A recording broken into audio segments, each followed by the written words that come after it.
প্রখর দারুণ অতি দীর্ঘ দগ্ধ দিন। প্রখর রৌদ্রের শান্তির ঠিকানা পাহাড় বা গভীর জঙ্গল, কিন্তু হাতে সময় কম। তাই উইকেন্ডে বেরিয়ে পড়ুন দীপান্তর দ্য এক্সপ্লোরারের সাথে। সপ্তাহান্তে কাজের চাপ থেকে মুক্তি পেতে সঙ্গে থাকুন আমার। আমি খোঁজ দেব শান্তির ঠিকানার। আজ আমি আপনাদের এরকমই এক শান্তির জায়গার খোঁজে নিয়ে যাচ্ছি। সে জায়গাটির নাম তালবেড়িয়া ড্যাম।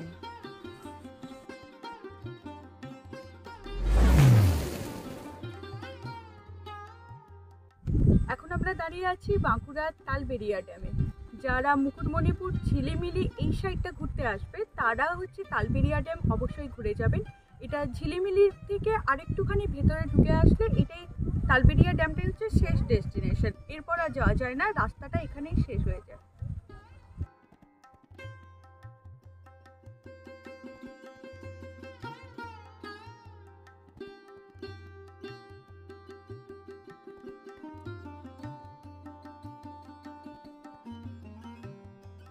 তালবেড়িয়া ড্যাম প্রকৃতির নির্জনতাকে উপভোগ করার এক উৎকৃষ্ট জায়গা। বাঁকুড়া জেলার এক টুকরো রত্ন এই ড্যাম। বাঁকুড়া শুধুই টেরাকোটা বা ডোকরার জন্য বিখ্যাত নয়, বাঁকুড়া বিখ্যাত তার রুক্ষতা, শুষ্কতার জন্য। কিন্তু প্রকৃতির এক বিচিত্রময় খেলা। রুক্ষ শুষ্ক মাটি হলেও বাঁকুড়ার ভাগে আছে জঙ্গল, গভীর শাল মহুয়ার জঙ্গল। আর আছে ছোট বড় প্রচুর নদী, ড্যাম, জলাধার ও টিলা। এই বাঁকুড়াতেই আছে শুশুনিয়া, বিহারীনাথ, বর্দি, মশকের মতো পাহাড়। বাঁকুড়াতেই আছে পৃথিবীর দ্বিতীয় বৃহত্তম মাটির বাঁধ মুকুটমণিপুর। মুকুটমণিপুর নিয়ে আমি আগে একটি ভিডিও দিয়েছি। যারা এখনো পর্যন্ত মুকুটমণিপুরের ট্যুর প্ল্যানটি দেখেননি অবশ্যই আমার চ্যানেলে দেখে নিতে পারেন মুকুটমণিপুর ট্যুর প্ল্যান। ডেসক্রিপশন বক্সেও আমি তার লিঙ্ক দিয়ে দেব।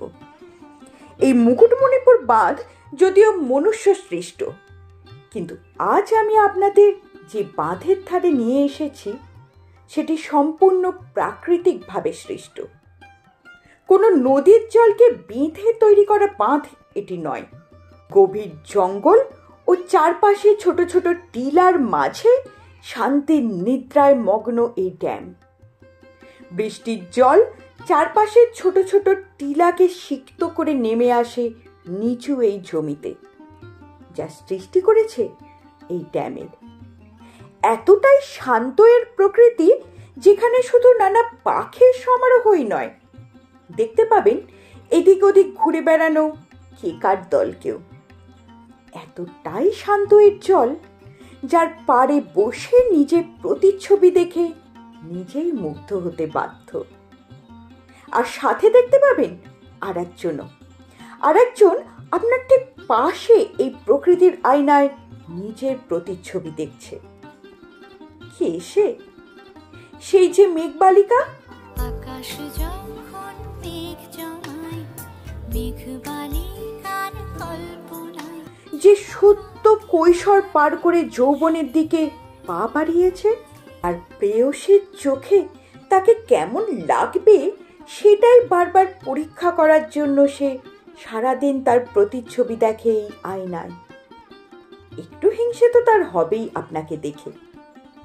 দেখতে পাবেন ছোট ছোট চুপড়ি জাতীয় গোল নৌকায় চড়ে স্থানীয় মানুষ কেমন ইতিউতে মাছ ধরতে ব্যস্ত। টুর নয়, নিছক দুটো দিন একান্তে সময় কাটাতে চলে আসুন এই জায়গায়। প্রিয়তমের হাতে হাত রেখে হারিয়ে যান গভীর শাল জঙ্গলে। চুপচাপ বসে থাকুন বাঁধের ধারে। শুনতে পাবেন স্পন্দন, হৃদয়ের স্পন্দন।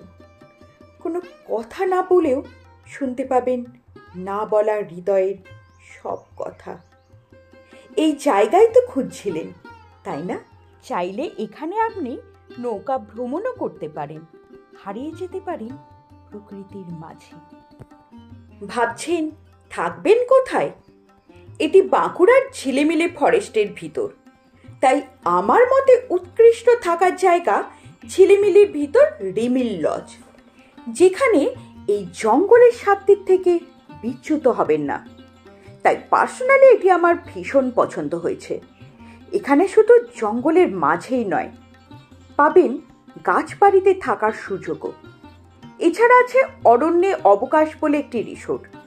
নির্জনতা থাকলেও জঙ্গল পাবেন না। বড্ড মেকে মনে হয়েছে এই জায়গাটি আমার।